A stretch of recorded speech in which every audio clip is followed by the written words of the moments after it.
দাবি, এই দাবি পূরণ না হওয়া পর্যন্ত আমরা আমাদের এই রাজপথে যাব।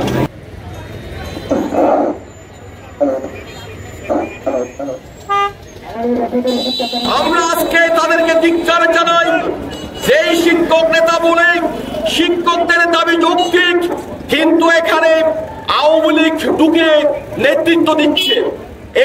এইটা বলা মানে হচ্ছে আমাদের আন্দোলনকে নস্যাৎ করা। আমাদের শিক্ষক কর্মচারীদের ন্যায্য দাবি আদায়ের লক্ষ্যে এই দাবি আদায় না হওয়া পর্যন্ত আমাদের কর্মবিরতি, আমাদের মানববন্ধন চলতেই থাকবে ইনশাআল্লাহ। আমাদের 20% বাড়ি ভাড়া এবং 15,000 টাকা মেডিকেল ভাতা সহ আমাদের কর্মচারীদের 75% অবসর ভাতা, উৎসব ভাতা, এই যে দাবি, তিনটা ন্যায্য দাবি, এটা যদি 12টার মধ্যে মানানো হয়, আমাদের একমাত্র দাবি হবে জাতীয়করণের ডাক আসবে আজকে 12টার পর থেকে।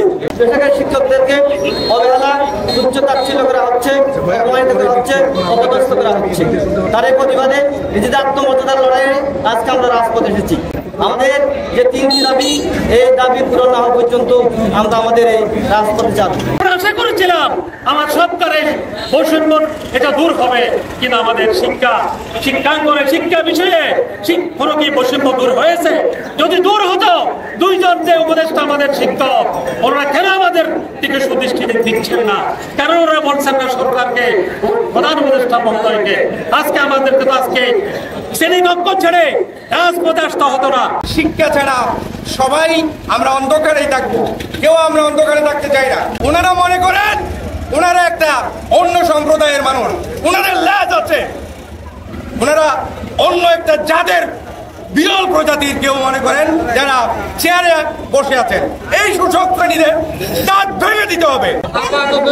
আমাদের 75% ছোট্ট শ্রেণীর কর্মচারীদের জন্য 75% ভাতা আর 1500 টাকা আমাদের চিকিৎসা ভাতা এবং 20% আমাদের বাড়ি ভাড়া, এই দাবির ভিত্তিতে আমরা আজকে এখানে জড়ো হয়েছি।